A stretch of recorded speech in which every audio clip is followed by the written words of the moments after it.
Yo veía muchos rostros acá e irremediablemente me acordaba de la campaña. No todos ustedes estuvieron en la campaña, pero sí muchos. Y esa campaña de lo que se trató era de tratar de demostrarle algo, no a la clase política. Se trataba de demostrárselo a los jóvenes que hoy tienen 18 o 20 años y sueñan con incursionar un día en el mundo de la política. Y el sueño consistía en demostrar que desde la base, comenzando desde el comienzo, como tuve la oportunidad de hacerlo, entregando volantes en los semáforos, con disciplina, con decencia, con esfuerzo, uno puede crecer y uno puede cumplir sus sueños. Y que la política es un territorio que nos espera a quienes queremos hacer esto de manera sana y de manera distinta, y que sí se puede. Por esa razón, en una lista absolutamente difícil, competida, logramos esta valiosa curul en la Cámara de Representantes. Y eso se logró gracias al esfuerzo, a las trasnochadas, a las madrugadas de muchos de ustedes, que bien fuera con su liderazgo comunitario, bien fuera con sus ideas y con sus contenidos, doctor Diego, bien fuera con sus propuestas, con su empeño en entregar un volante en la calle o en organizar un diálogo ciudadano, en contestar un teléfono, hicieron posible que hoy estemos acá. Pero entendemos que el reto que nos corresponde hoy no es el reto simplemente de demostrar que pudimos ganar la elección. El reto es el de ganar el reconocimiento y la confianza de la gente en Bogotá, que ya no cree en la política, de la gente en Bogotá, que ve la política como un mundo oscuro, un mundo turbio, lleno de corrupción. Y esta es una actividad hermosa, y lo digo en el escenario natural de la política, que es el Congreso de la República. Y es una actividad para la cual, con el esfuerzo de todos nosotros, tratamos de recobrar la confianza ciudadana hacia esta actividad. Hoy ser político no debería ser una causa de desprestigio, debería ser una causa de orgullo y debería ser entendido como un medio de servicio. Y entonces, sé que estamos acá hoy y sé que estamos acá con muchas de las personas que hicieron posible esta elección. Y soy consciente que no solamente estoy acá por mérito propio, sino por los méritos de todos ustedes. Y sé que esa curul no es solo la mía, sino es la curul que entre ustedes nos ayudaron a construir con todo el entusiasmo, con toda la energía. Y yo me pregunto de qué manera puedo retribuir esa confianza. ¿De qué manera logro no ser uno de tantos políticos que llegan a un barrio a pedir votos para después elegirse y no volver? Y la conclusión a la que he llegado, y lo que les quiero presentar hoy, es que tal vez el mejor mecanismo para retribuir esa confianza enorme que ustedes pusieron en mí hace exactamente 9 meses, es haciendo las cosas al derecho, es haciendo las cosas bien y es procurando, con total humildad, pero con total determinación, que ustedes, nuestros electores, se sientan orgullosos de ese voto que depositaron al Senado con Rodrigo Lara y a la Cámara conmigo hace exactamente 9 meses. Por eso estamos acá. Doctor José Gonzalo Gutiérrez, lo saludo especialmente, porque queremos contarles qué hemos hecho. No nos las sabemos todas, sin duda hemos cometido equivocaciones, pero sabemos que a punta de trabajo, a punta de creatividad, podemos enaltecer este rol, que es el rol de hacer parte de este Congreso. Por eso quisiera contarles hoy algunos aspectos, los más importantes de la gestión en lo que va corrido del periodo del 20 de julio a hoy. Les contaré en primer lugar algunos proyectos de ley y acto legislativo que hemos impulsado. Luego, sobre proyectos que han pasado por el Congreso que no son de nuestra iniciativa, pero que sí sé que es del interés ciudadano saber cuál ha sido la posición que desde esta curul hemos asumido. Tercero, entendemos perfectamente que fuimos elegidos por Bogotá. A veces los representantes de una región se olvidan de su región y se dedican a trabajar solamente por lo nacional. Claro que lo nacional es importante, pero tampoco podemos olvidar dónde está nuestro electorado y dónde está nuestro origen. Por eso les contaremos en materia de gestión comunitaria, de control político, que hemos hecho por Bogotá. Y finalmente, quiero contarles qué planes tenemos para el año entrante. Entremos en el primer punto. El primer punto tiene que ver con los proyectos de ley y de acto legislativo que hemos presentado. Y hay uno especialmente importante, como es el de la segunda vuelta para elegir alcalde mayor de Bogotá. Bogotá es una ciudad que tiene más de 8 millones de habitantes. 5.800.000 estamos habilitados para votar. Pero nunca en la historia hemos logrado elegir un alcalde mayor con más de 1 millón de votos. Nuestros alcaldes han sido alcaldes con escaso respaldo popular. Y eso no es anecdótico, eso es muy relevante. ¿Por qué razón? Porque cuando un alcalde llega en condición minoritaria, más tarda en posesionarse que en llegar otra fuerza política, la que perdió la elección, sea de izquierda o de derecha, a iniciar el proceso de revocatoria del mandato. Y la revocatoria del mandato per se no es mala. Está creada para castigar y para apartar del cargo a los malos gobernantes. Pero lo que sí está mal es lo que ocurre en Bogotá, y es que de manera sistemática llegan al poder alcaldes minoritarios con problemas de representatividad que una vez se posesionan empiezan a dedicar sus esfuerzos no solamente a gobernar, sino también y sobre todo a defenderse políticamente para no perder el cargo. Por eso es tan importante la segunda vuelta. Es un proyecto que hemos impulsado con la coautoría del senador Rodrigo Lara, con el respaldo de representantes a la Cámara de todos los partidos políticos. Esto no es un proyecto de nuestro partido o de un sector ideológico específico. En ese mismo recinto, representantes de la Alianza Verde, del Polo Democrático, de la Colombia Humana, han respaldado este proyecto.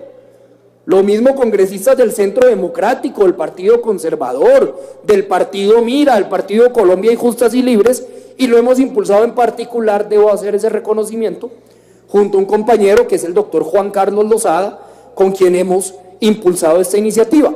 Y la buena noticia que les quiero dar hoy es que este proyecto nunca en su historia había llegado tan lejos. Hace 8 años, Juan Lozano intentó sacarlo adelante en el 2010, si no estoy mal. Ha sucumbido reiteradamente. Clara Rojas también lo intentó. Nunca había llegado más allá de su aprobación en primer debate. La buena noticia que les quiero dar es que mañana, a pocos metros de acá, en la plenaria del Senado, con un excelente ambiente político, este proyecto logrará tener su cuarto debate y será el proyecto de mayor avance, de mayor velocidad en el trámite de este primer semestre legislativo. La segunda vuelta, doctor Rodrigo y doctor Jeffer, va más rápido que cualquier otro proyecto del gobierno, va más rápido que la reforma política, va más rápido que la fallida reforma de la justicia, por supuesto que va más rápido que la reforma tributaria. Y esto es algo que demuestra que no estamos presentando proyectos para decir que los presentamos, sino que estamos presentando proyectos para convertirlos en leyes y en reformas constitucionales que hagan parte de nuestro ordenamiento jurídico. En segundo lugar, con quienes recorrí los barrios, tal vez me oyeron esta propuesta hasta la saciedad. Hoy Colombia tiene más de 6 millones de adultos mayores. De esos 6 millones, solamente 1,5 millones logran pensionarse. Los otros 4,5 millones se van o a trabajar a la informalidad o simplemente se quedan en la casa, muchas veces viviendo de ahorros o en otras ocasiones viviendo en situación de dependencia frente a otras personas que hacen parte de su núcleo familiar. Por esa razón presentamos, y Rodrigo nos acompañó como coautor también, el proyecto de ley del empleo para el adulto mayor. Vamos a ofrecerle incentivos tributarios y parafiscales a empresas que contraten en su nómina personas mayores, hombres mayores a 62 años, mujeres mayores a 57 años que no consiguieron los requisitos para pensionarse, a fin que sean contratados de manera formal en la actividad pública y privada de la economía colombiana. Eso es importante no solamente para que nuestros adultos mayores que quieren y necesitan generen ingresos, también es importante por un tema de convivencia, si se quiere ver así. Entre el año 2016 y el año 2017, los casos de maltrato intrafamiliar contra personas mayores aumentaron en un 17%. Y también importa, doctor Pipo, por la salud mental, porque el sector poblacional que más se suicida en Colombia es el de las personas que tienen más de 80 años, y enseguida el grupo etario comprendido entre los 70 y los 79 años. Este proyecto de ley ya avanzado ya fue aprobado en primer debate en la Comisión Séptima de la Cámara de Representantes y estamos preparando su ponencia para llevarlo a la plenaria de esta misma corporación. Un tercer proyecto. Hoy los jóvenes enfrentan un círculo vicioso y quienes hemos salido a buscar nuestro primer empleo lo hemos vivido. Uno sale recién graduado con la hoja de vida a visitar empresas o entidades públicas y le dicen, ¿sabe qué, pelado? No lo podemos contratar porque no tiene experiencia. Como no tiene experiencia, no lo contratan, y como no lo contratan, pues no acumula experiencia. Presentamos un proyecto de ley muy simple junto a la bancada de Cambio Radical para permitir que las prácticas universitarias y las pasantías sean acreditables como válidas para efectos de experiencia profesional. Quiero que veamos este video donde explicamos esta iniciativa. Vamos a lograr que prácticas, pasantías, judicaturas, toda experiencia profesional previa al grado sea acreditable como experiencia profesional. Hoy el desempleo en el país es menor al 10%, pero el desempleo de los jóvenes es del 16%. Estudiantes universitarios aseguran que de ser aprobado este proyecto se disminuirían las tasas de desempleo. Las prácticas que desarrollamos debieran tomarlas como válidas porque de una u otra manera estamos implementando lo que estudiamos en algún momento. Vamos a tener como ese punto de apoyo, no solo unas prácticas, no solo por una nota o solo por pasar una materia, sino también como ese punto de apoyo de que nos va a ayudar laboralmente en un futuro y así no quedarnos estancados. Desde el Congreso se busca que este proyecto ayude a sacar a los jóvenes de los trabajos informales a los que han tenido que recurrir. Muchos jóvenes por lo que optan hoy en día es por irse a la informalidad. El 48% de los jóvenes trabajadores colombianos trabajan en informalidad y queremos ayudar a reducir esa informalidad y facilitar el acceso al empleo de estos jóvenes por medio de este proyecto de ley. De ser aprobado, el Departamento Administrativo de la Función Pública será el encargado de reglamentar y establecer en un término no superior a 6 meses la tabla de equivalencias que permita convertir dichas actividades en experiencia profesional válida.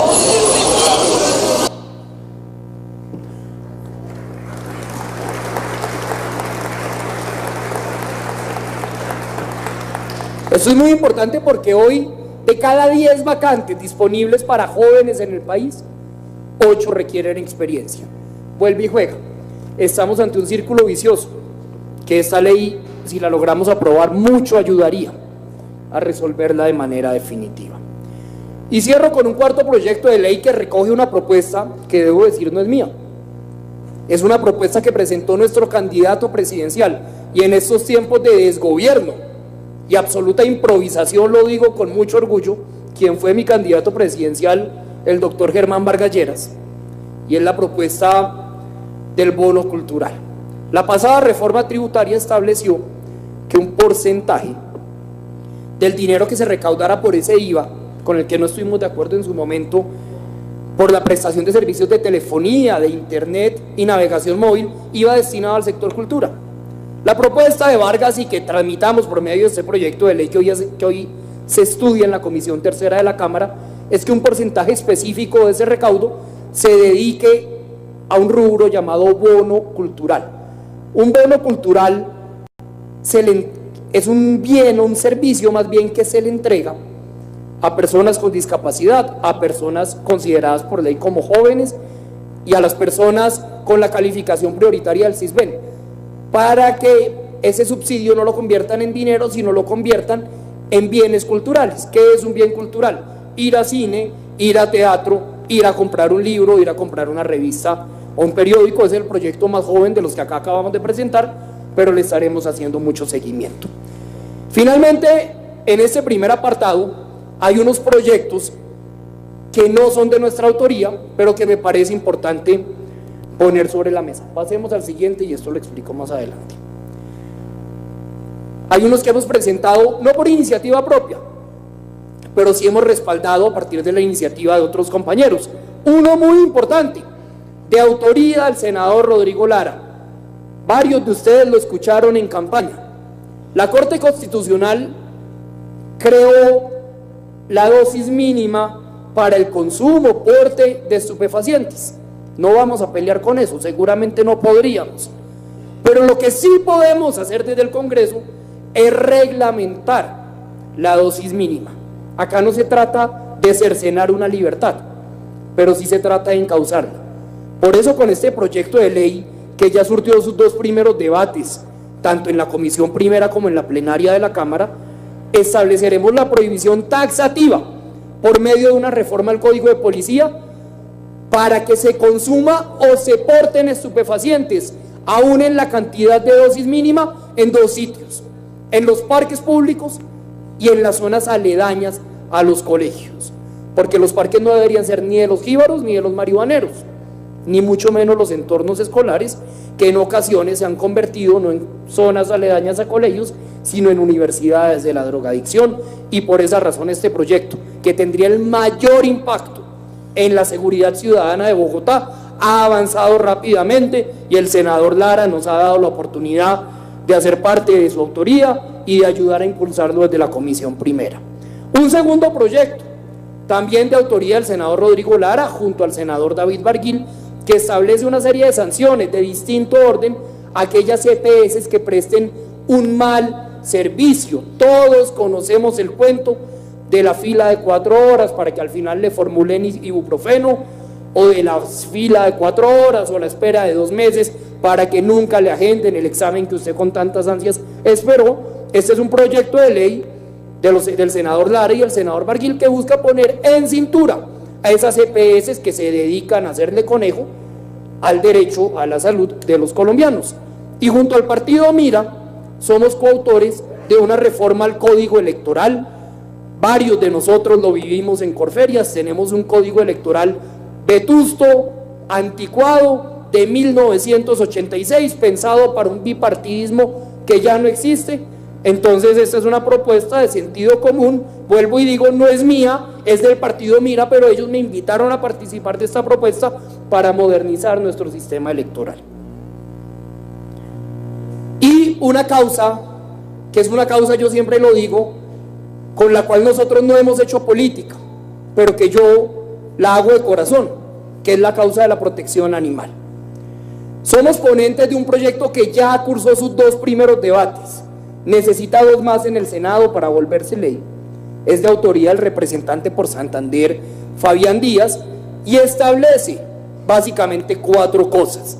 Primero, la posibilidad que cuando un municipio no pueda cumplir la obligación de construir centros de protección animal dentro de su territorio, obligación que crea el Código de Policía, pues entonces pueda suscribir convenios con organizaciones sin ánimo de lucro para ayudarles en su labor de cuidado de perros o de gatos que son abandonados y que son encontrados deambulando sin ninguna clase de asistencia humana. Segundo, creamos la obligación para que todos los municipios, por pequeños que sean, deban atender veterinariamente a los animales abandonados, que por ley les corresponde atenderlos. Tercero, jornadas de adopción y vacunación trimestrales.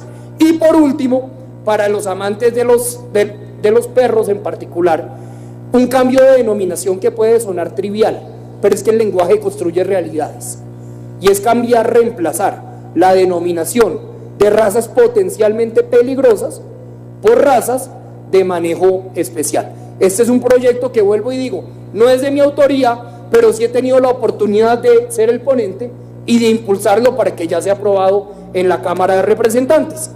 Y 2 proyectos más. Uno de iniciativa de la doctora Clara Lucía Sandoval, que busca legalizar algo que hoy ocurre en la práctica con mucha frecuencia, y es que vamos quienes tenemos perros a un restaurante y en la terraza, en la parte exterior, nos ubicamos con ellos. Pues ¿cómo les parece que eso es ilegal? Hoy hay una norma de los años 70 que impide, por ejemplo, que en fincas donde se producen alimentos haya perros, o que en un restaurante, en una terraza o en un jardín haya perros. Simplemente vamos a armonizar la realidad con la norma, estableciendo que podrá haber perros en restaurantes, en zonas abiertas, siempre y cuando, por supuesto, el propietario del establecimiento así lo quiera. Si el dueño del restaurante del barrio dice, no, aquí no me entren perros, pues la ley le va a respetar ese derecho. Y por último, un proyecto de iniciativa del doctor Lozada, de la bancada liberal, que busca prohibir el desarrollo de corridas de toros en Colombia. Hemos venido impulsando fuertemente una agenda de protección animal, ya lo decía, no es un tema de la campaña, pero sí es un tema en donde hemos tendido nuestra mano con un sentido de solidaridad. Sigamos, por favor.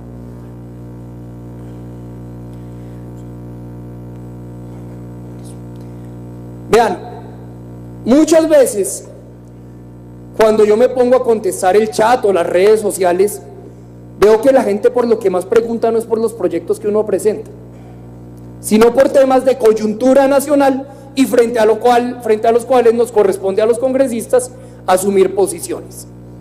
Quiero contarles mi posición frente a algunos temas de interés público. Primero, reforma tributaria. Nosotros lo advertimos por medio de un video que tal vez muchos de ustedes vieron hace ya 15, 20 días. Nos leímos completo el articulado de reforma tributaria presentado por el gobierno, un gobierno que llegó al poder prometiendo que no iba a aumentar impuestos y que posteriormente, una vez llegó al poder, lo primero que hizo fue, por ejemplo, proponerle IVA a la canasta familiar.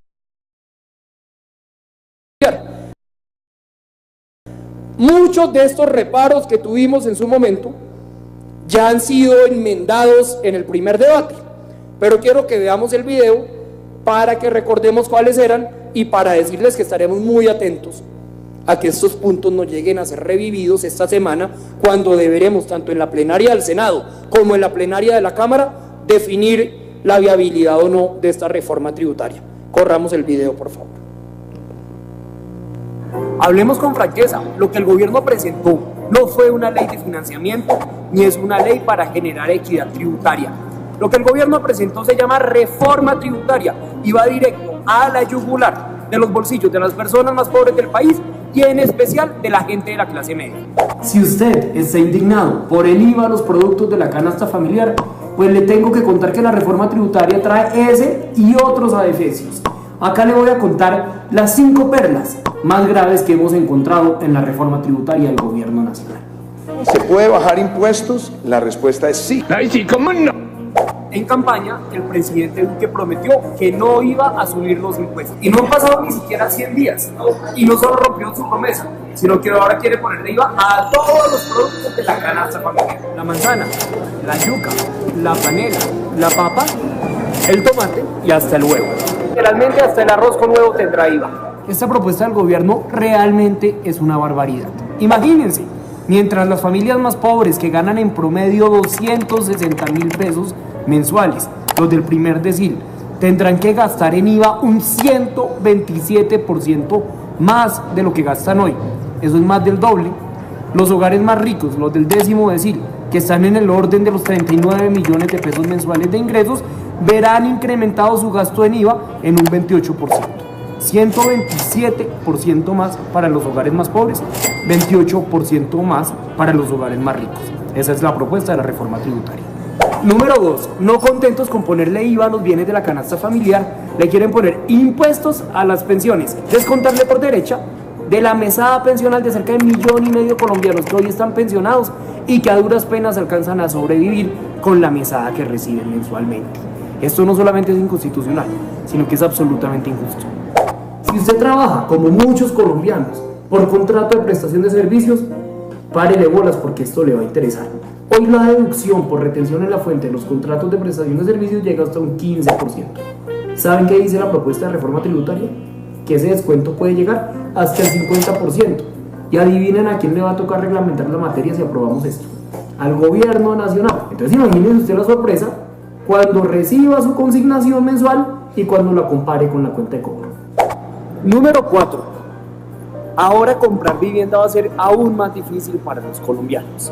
Antes, las cuentas AFC, que son las cuentas de ahorro para el fomento de la construcción, permitían deducir la base gravable. En palabras más sencillas, le permitían a los colombianos obtener descuentos en su retención en la fuente, siempre y cuando ahorraran específicamente para la vivienda. Con la propuesta del gobierno de reforma tributaria, este beneficio por las cuentas AFC se quiere eliminar, como también quieren eliminar los beneficios por los ahorros voluntarios en fondos de pensiones. Ni el arte, ni los periódicos, ni las revistas se salvan de esta reforma tributaria. Para adquirir bienes culturales, ahora también va a tocar pagar IVA, según el gobierno. Pero no solamente eso, los proyectos fílmicos, cinematográficos, también van a salir perdiendo. Yo creo que en este país necesitamos más arte y más cultura, menos IVA y menos burradas como la que se quiere decidir acá. Cuando empezó la discusión del presupuesto general de la nación, el gobierno habló de un déficit de 25 billones de pesos. Luego revisaron y se dieron cuenta que no eran 25 billones, que eran 14 billones. Yo sigo con mis dudas, pero aún creyéndole al gobierno, yo sí creo que si necesitamos fuentes de financiación, debemos recurrir a alternativas distintas, debemos buscar equidad. La financiación no puede venir a costillas de la clase media ya tan golpeada, mucho menos a expensas de los más pobres del país. Quienes estamos como yo hoy en el Congreso, fuimos elegidos por el pueblo y nos debemos al pueblo. Y es en nombre de la clase media, en nombre de los hogares más vulnerables de mi ciudad, de Bogotá, que yo votaré no a este esperpento de reforma tributaria. Un abrazo.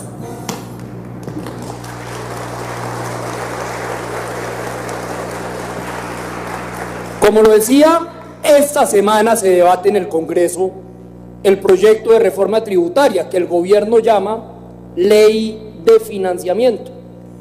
Estaremos muy atentos y daremos toda la batalla para que ninguno de estos 5 puntos que aparentemente fueron excluidos en el primer debate y no aparecerán en la ponencia, como otros 2 que nos preocupan mucho, no sean incluidos.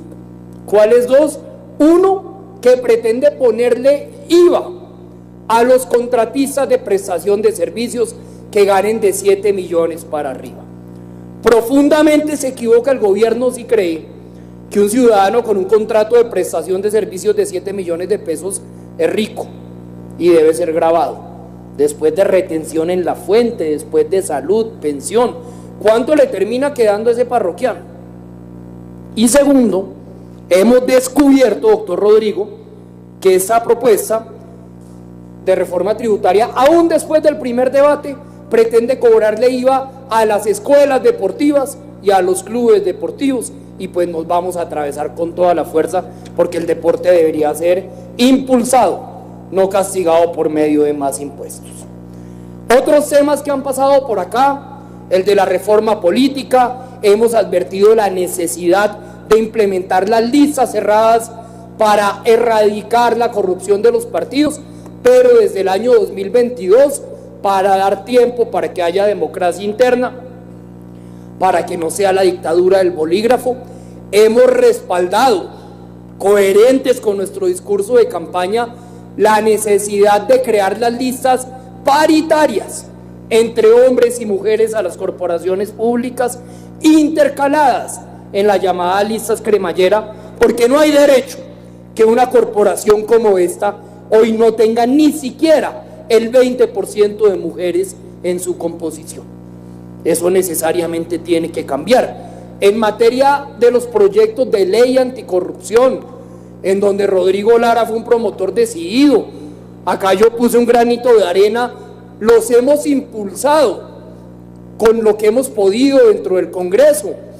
Decimos sí a un proyecto que debatiremos mañana para establecer como obligatorios por ley este tipo de audiencias, que hoy las hago por iniciativa propia, pero que nos parece fantástico que se realicen en el Congreso, en todas las asambleas departamentales, en todos los consejos, en todas las juntas administradoras locales, porque en ocasiones lo que al comienzo es una obligación termina convirtiéndose en un hábito que le sirve mucho a la democracia.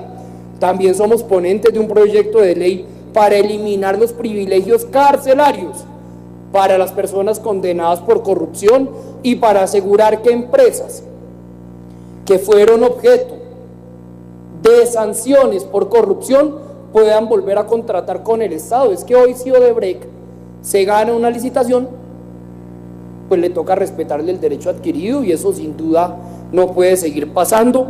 Estamos de acuerdo con que la declaración de renta, los conflictos de interés de los servidores públicos sean públicos, estén en línea, los puedan conocer todos los ciudadanos, y estamos de acuerdo en que quienes estamos en corporaciones públicas tengamos un tope máximo de 3 periodos para permanecer en ellas, para evitar esa costumbre que vimos acá en el Congreso de gente que completaba 40, 50 años, se quedaban dormidos y no permitían ninguna clase de renovación política. Sigamos.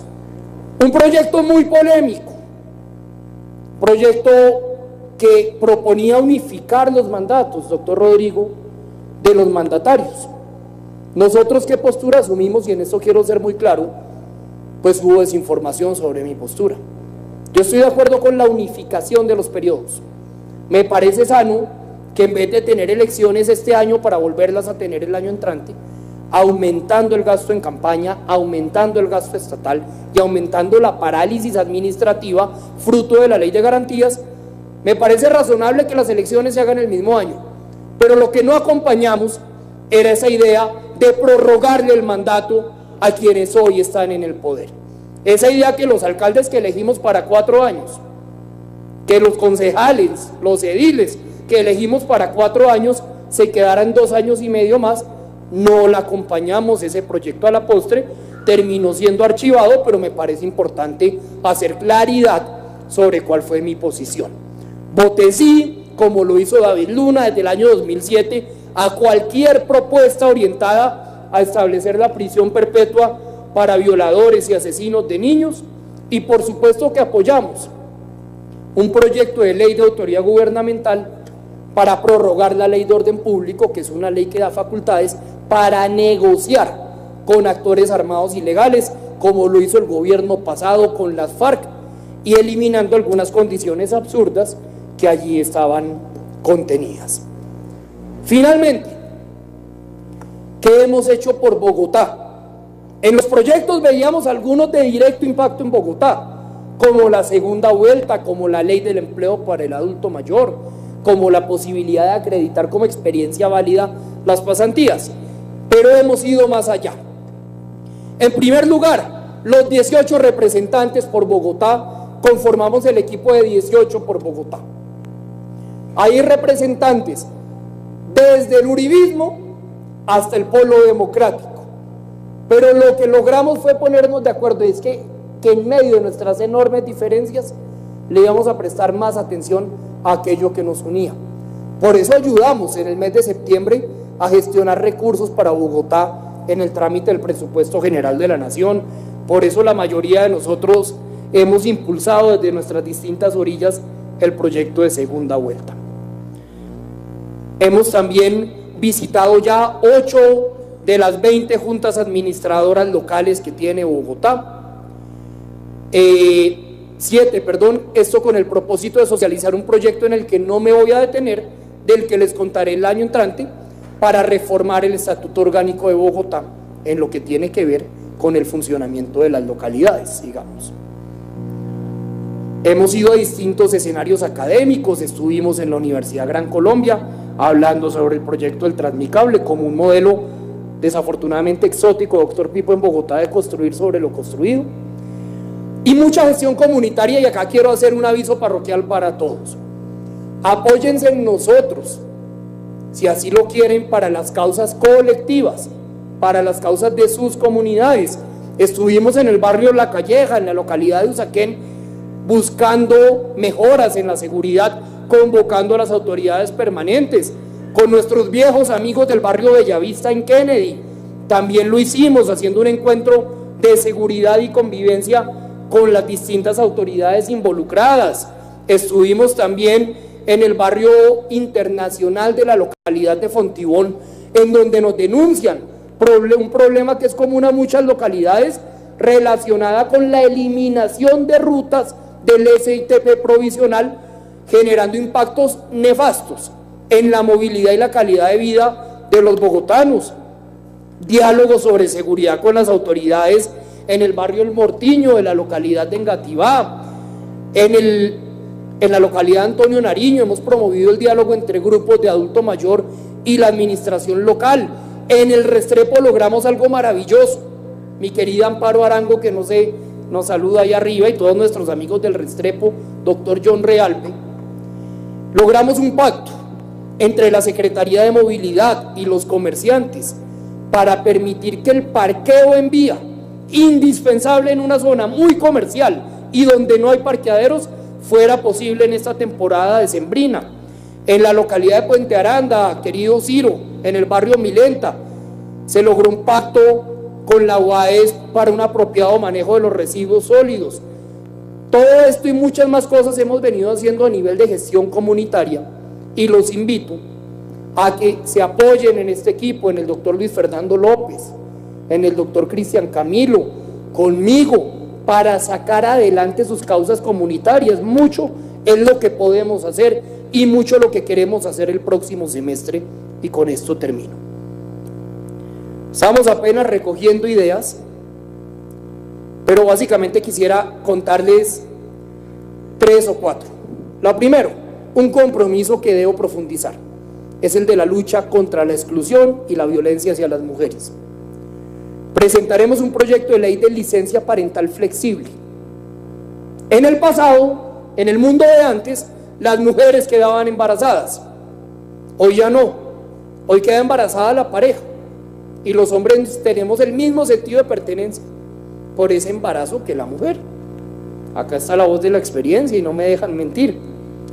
Pero ¿qué pasa? Que a las mujeres las discriminan laboralmente, sobre todo cuando están recién casadas, en edad de mayor proclividad a tener hijos, y muchas veces empresas que tienen frente a sí un profesional de 30 años hombre o una profesional de 30 años mujer, prefiere contratar al hombre para evitar el riesgo, entre comillas, que la mujer quede embarazada. Presentaremos el proyecto de ley de licencia parental flexible para que hombres y mujeres de común acuerdo puedan intercambiar sus semanas de licencia. Que el hombre que quiera pasar más tiempo junto a su bebé lo puede hacer, y la mujer que, si el médico se lo autoriza, quiera regresar al trabajo antes, también lo puede hacer. Eso va a ayudar a que los hombres participemos más de la crianza de nuestros hijos, doctor Freddy, pero también a que las mujeres superen esas barreras estructurales de discriminación laboral, en muchos casos enraizadas en su rol de maternidad. También vamos a hacerle control político a este gobierno, que lo vemos flojo en varios aspectos. Uno de ellos, el de la prevención de la violencia contra la mujer. Muy poco sobre comisarías de familia, muy poco sobre casas refugio, muy poco en el tema pedagógico, en la lucha contra el machismo, de lo que uno alcanza a ver de los primeros borradores del plan de desarrollo. Un proyecto de reforma al Estatuto Orgánico de Bogotá, ya lo mencionaba, y un proyecto de ley para las personas que popularmente se conocen como cuidadores de personas con discapacidad, que técnicamente se les denomina apoyo personal no profesionalizado, para que tengan prioridad en ofertas de teletrabajo. Esto es un resumen de lo que hemos hecho en estos 5 meses. Lo decía al comienzo y lo quiero reiterar ahora. Lo que nos quita el sueño en este equipo es una obsesión o un sueño, valga la redundancia, y es la de trabajar duro todos los días para procurar que ustedes se sientan orgullosos de ese voto que depositaron el 11 de marzo del 2018 y por esta oportunidad maravillosa que tomamos con humildad, pero con absoluta responsabilidad, de estar acá en el Congreso, no representándonos a nosotros mismos, sino representándolos a ustedes. Muchísimas gracias y una feliz Navidad para todos. Dios los bendiga.